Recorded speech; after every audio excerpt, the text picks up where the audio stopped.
pour moi un réel plaisir de vous retrouver à ce rendez-vous de l'information. Madame, Monsieur, bonsoir. Dans l'édition de ce soir, à suivre la célébration de Wawatakwe 2023. C'était hier dans la commune de Zé.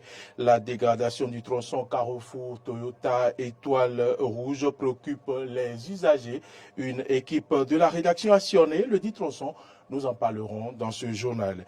Au Nigeria, dans le cadre des élections, la commission électorale a repris son décompte aujourd'hui. Voilà pour le sommaire. Vous gardez votre position pour le développement de ce journal.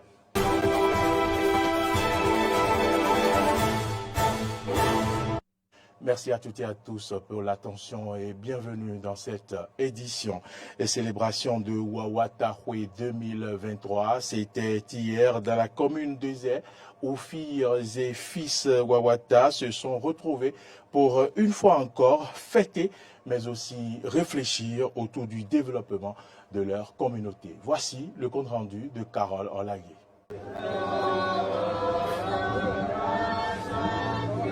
Eh oui, ces fils et filles de Wawata rendent grâce et gloire à Dieu le Père Tout-Puissant pour ses bienfaits de tous les jours. Grand moment de retrouvailles marqué par la célébration de l'Eucharistie, une messe d'action de grâce au cours de laquelle le prêtre a invité les populations à l'amour, à la fraternité, comme le veulent les saintes écritures. Pourquoi se faire la guerre? Pourquoi ne pas chercher à vivre? La fraternité, le Père en a parlé. Et donc, que nous nous convertissions pour chercher vraiment à vivre la véritable fraternité entre les membres de tout Wawata. Je vais dire même, tout Wawata ouvert à toutes les autres zones qui sont tout autour. Et c'est ainsi que nous ferons notre joie. Et nous ferons la joie des autres. Et nous ferons la joie de Dieu. Nous sommes tous enfants de Dieu. Moment de joie, de partage qui contribue également au développement de la localité. C'est d'ailleurs ce qui justifie la présence des autorités communales. Tout le monde va parler de même voix. Et nous œuvrons pour le développement de notre commune et de notre arrondissement, précisément le village de Dandi. Donc après la fête, c'est maintenant, il faut préparer maintenant le développement, l'union autour du développement de la commune et de l'arrondissement en principal. Une initiative appréciée et soutenue par les fils et filles de Wawata. Constaté tout à l'heure qu'il y a eu un zindo qui a été fait. Souvent c'est ce qui se fait. Les éditions passées, les sous-collectés ont servi par exemple à construire un bâtiment au niveau de notre centre de santé. Et dans les villages de Todia et autres, il y a des laboratoires qui ont été construits.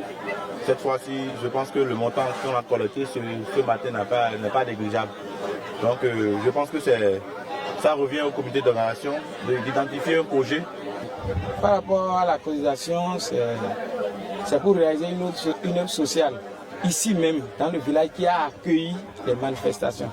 Mais le soin est laissé au conseil local et aux sages de la localité. Wawatakwe est un événement annuel qui réunit les ressortissants de 5 quartiers, à savoir Fondi, Famé, Todja, Kujanada, Zonto et Dandi, qui accueillent cette 4e édition de Wawatakwe.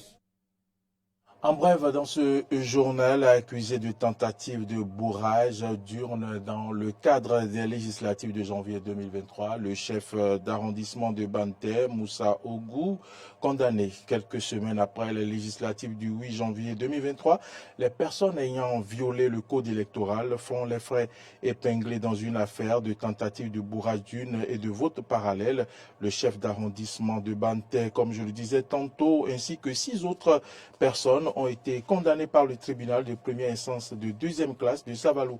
Le CA a écopé d'une peine de 3 mois de prison ferme et 5 millions d'amende.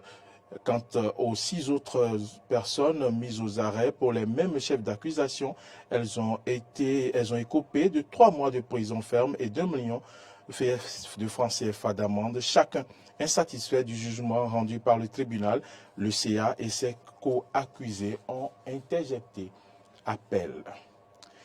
Il était donc hier face au directeur général du groupe de presse ITV International et au rédacteur en chef de la télévision nationale pour répondre aux nombreuses préoccupations des Béninois. Wilfried Léandre Rongbedi, c'est de lui qu'il s'agit, porte-parole du gouvernement au cours de cette émission spéciale, a donc abordé la question de la hausse du prix de certains produits de première nécessité, notamment le pain.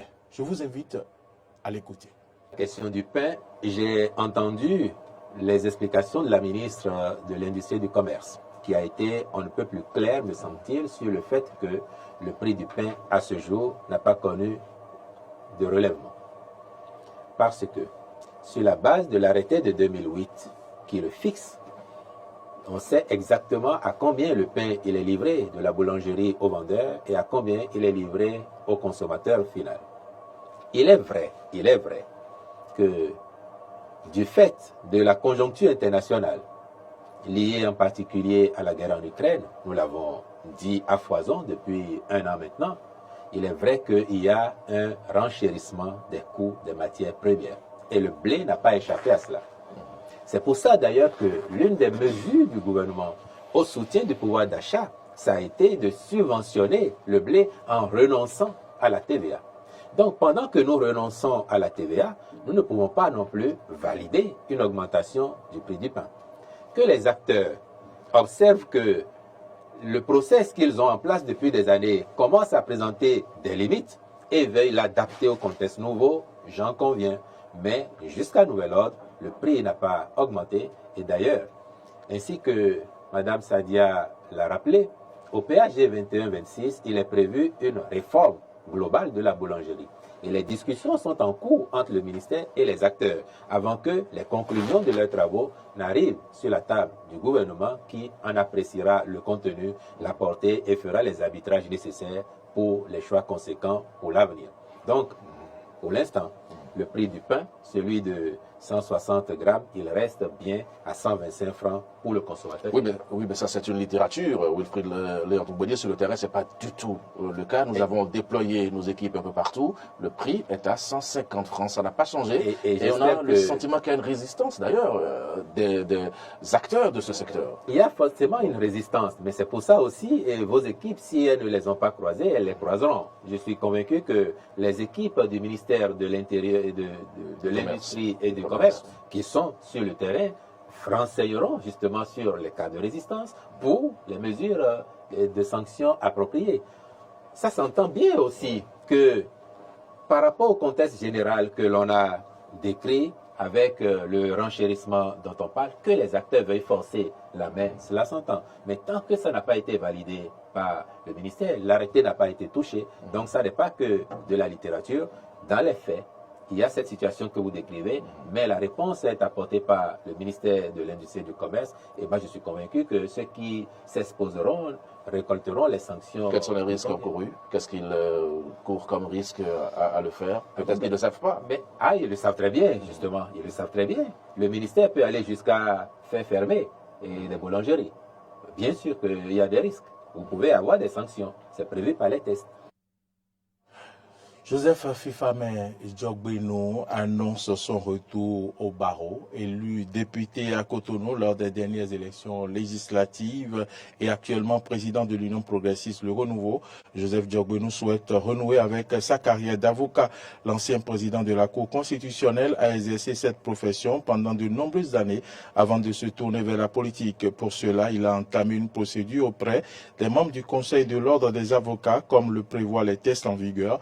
Selon B-News, Djogbeno avait défendu les personnes les plus humbles comme les plus célèbres et est surtout connu pour avoir empêché la peine de mort réservée à Amani Tijani au Nigeria. Joseph Djogbeno était membre du Conseil de l'ordre des avocats du Bénin.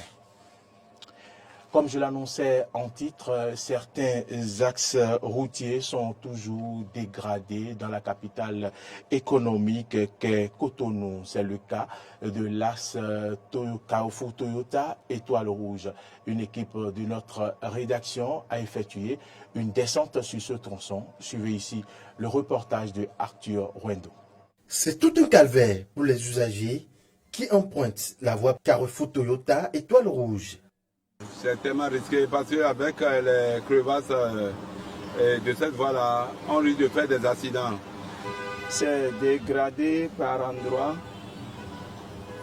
Donc, d'abord, je remercie l'effort que le gouvernement fait pour la construction de nouvelles voies dans nos villes.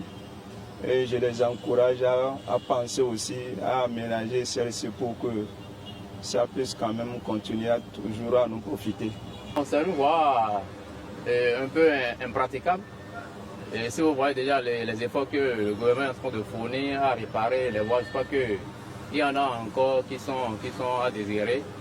Et nous allons appeler seulement l'attention du gouvernement là-dessus pour que ces voies-là soient quand même réparées pour le bonheur des citoyens.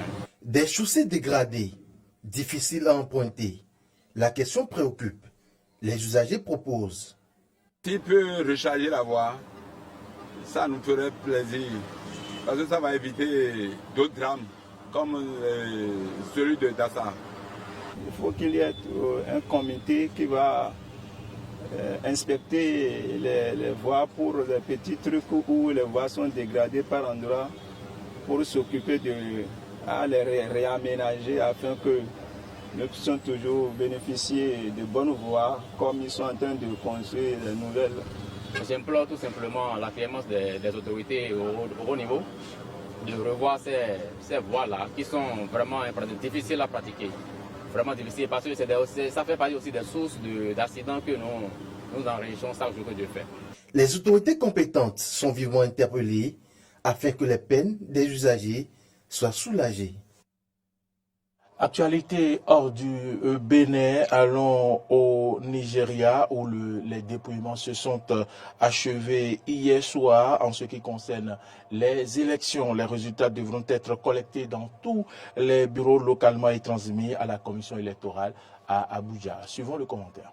Cette collecte au niveau national a repris ce lundi depuis 11 heures et il va falloir s'armer de patience avant d'obtenir des résultats clairs.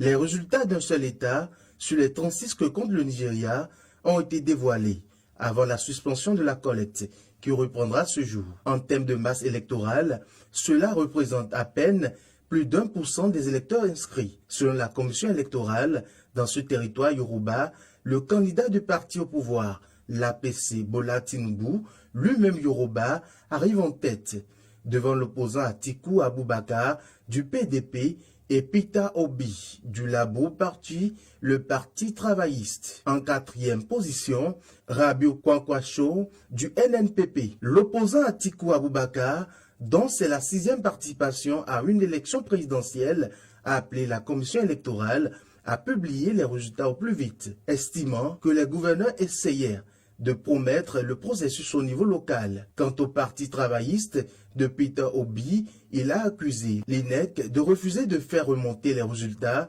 de l'État de Lagos et du Delta, évoquant des pressions du parti au pouvoir. Allons maintenant en Tunisie où les subsahariens sont sur le qui-vive après les propos de Kaïs Saïed. Suivons les commentaires de Arthur Ruendo. Des centaines de manifestants se sont rassemblés samedi à Tunis pour protester contre le racisme après des déclarations de Kaïs Saïed, jugées choquantes par l'Union africaine à l'encontre des migrants subsahariens. Il demande au président de présenter ses excuses à cette communauté. Plusieurs témoignages de migrants relatent des arrestations arbitraires, des expulsions de leur domicile et des agressions racistes. Un climat de panique s'installe aussi parmi les étudiants subsahariens qui ont leur carte de séjour. L'ambiance est très triste chez la communauté estudiantine ivoirienne, rapporte Michael Elibio, président de l'association des étudiants ivoiriens. Les étudiants sont apeurés et cloîtrés chez eux. Et c'est sur cet élément que s'achève cette édition que j'ai eu du plaisir à vous présenter, Madame, Messieurs.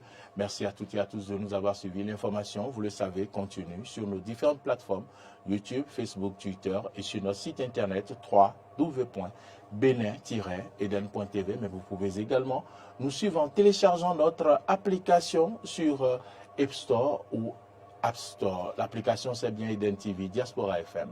Restez en notre compagnie. Bonne suite de nos programmes. Bonsoir.